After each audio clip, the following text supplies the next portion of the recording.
F1 News: Max Verstappen reveals real reason for Esteban Ocon clash at Brazilian Grand Prix 2 weeks ago. Verstappen was in the lead on lap 44 at Interlagos and on course for back-to-back victories. But his hopes were shattered when Ocon attempted to unlap himself and his Force India tangled with Verstappen's Red Bull. The Dutchman spun off the track and surrendered first place to Lewis Hamilton, who held on for the win. Was heard angrily venting about the incident on team radio and suggested he would seek out Ocon in the paddock.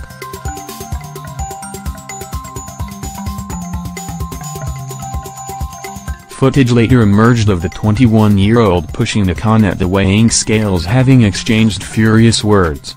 Speaking ahead of the Abu Dhabi Grand Prix, Verstappen has insisted he would not react differently if the incident was repeated. And he has revealed he acted the way he did towards Ocon because the Frenchman had failed to apologize to him. "No, I wouldn't do anything differently," said Verstappen, who sits fifth in the drivers' standings.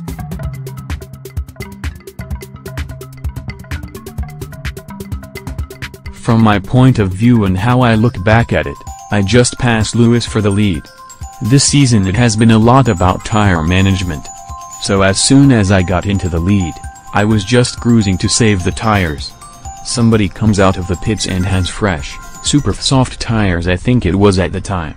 In general, I think Force India this season have been at least a second and a half behind us.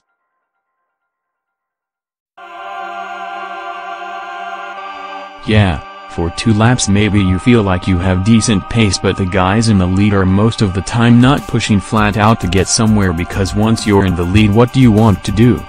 Maybe you want to try and get past and try and pull away, but within 2 laps the peak of your tires have gone and you end up letting us by again.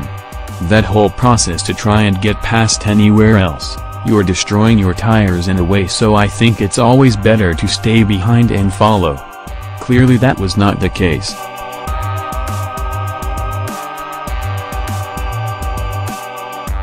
"I was after an apology and I got a bit of a different response. We are all emotional and just, at the time, I lost the victory. So I think from my side I was really calm. It could have been much worse. I think pushing in any sport, it happens. I actually saw it a few days ago in football again, so from my side, I thought it was quite a calm response. What did you expect me to do? Shake his hand like thank you very much for being second instead of first? I think it's quite a normal response."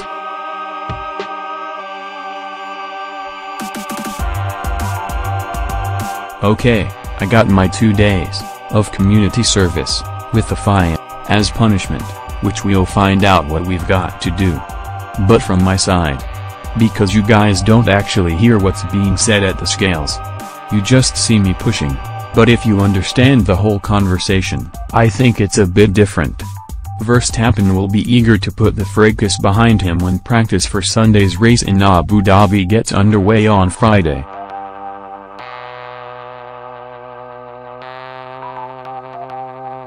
Related articles: F1 News: Michael Schumacher and Mick Schumacher revelation made by Niklas Nielsen. That is according to Danish driver Niklas Nielsen, who remains friends with Schumacher Jr. to this day. Is considered one of the greatest F1 drivers ever, having collected a record 7 titles. The German's son Mick is shaping up to follow in his footsteps, having secured F3 glory this year.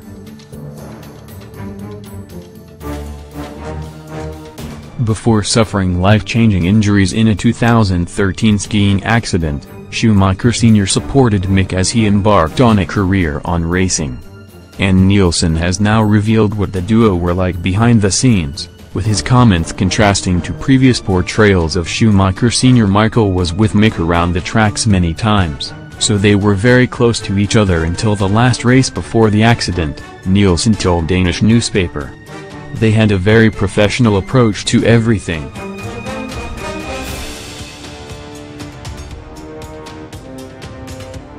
Michael and Mick came in, walked around and said good morning to everyone and shook everyone's hand both in the morning and evening.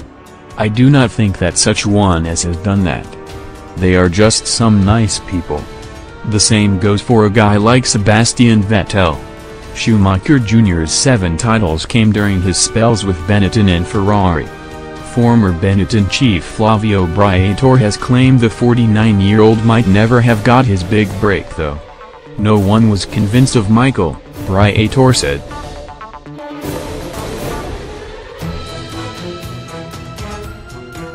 He's not good, he's too young, he's to this and that. But I was so sure. Everyone said, yes, then sign him. I sent him the contract and we signed at 3 or 4 in the morning. Schumacher Jr. has been touted as an option for Red Bull going forward, while Ferrari and Mercedes are keeping tabs on his development. Related articles: Michael Schumacher family release video of F1 legend from 2 months before accident. The footage was published on the official Schumacher website by his family today. In the video, reflects on his biggest achievements in his Townie career. The release marks a rare update from the Schumacher family, who has always been very reserved and have refrained from speaking about the 2013 skiing accident which left the F1 legend in a coma. But the video itself is a rare gem, with Michael opening up on his record-breaking career. In the interview, recorded 2 months before his head injury, he touches upon the most important moments of his racing years.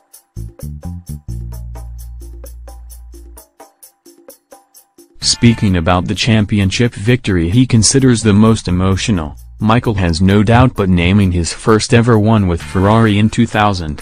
Michael says, the most emotional victory is definitely Suzuka 2000 with Ferrari. 21 years no championship for Ferrari, 4 years for myself failing to achieve it, and finally in Suzuka winning the race, an exceptional race, and winning the championship. But Michael also speaks about rivals and friends in the circuit.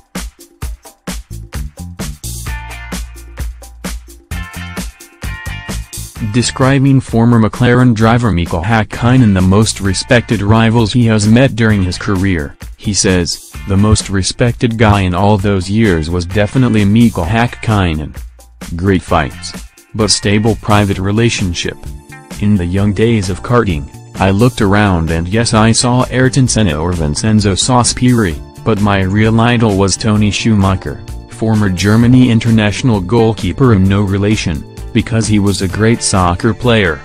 But Ross Brown, technical director and team principal at the teams Michael raced for, is one of the people he most admired during his career.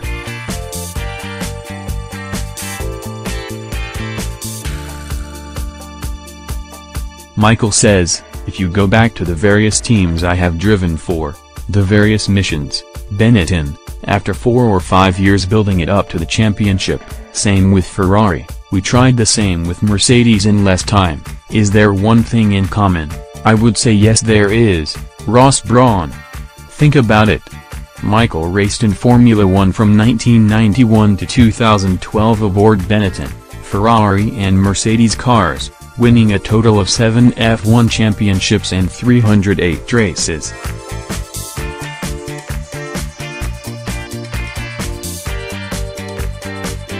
Despite his victories were the result of his talent, he doesn't fail to acknowledge in the interview the teams he worked with.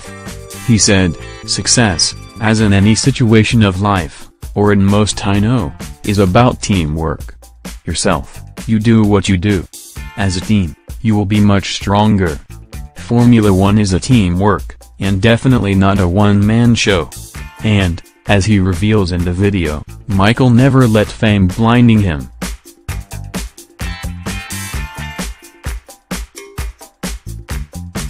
He said, records is one thing, doubts, I think it is very important to not be overconfident, to be skeptical, to look for improvements.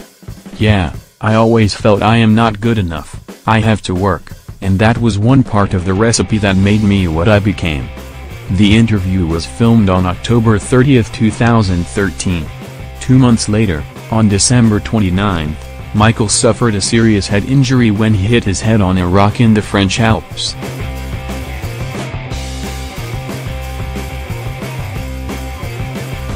Following a 6-month induced coma, Michael was moved from the hospital in Grenoble to the University Hospital of Lausanne to receive further rehabilitation.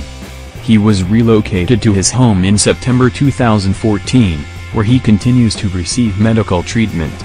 Official updates from the Schumacher family have been few and far between since the accident. In November 2017, his wife Corinna Bech, 49, told the press, "The decision to protect his privacy from the public has been taken in Michael's interest. We have made it very clear that something serious has happened."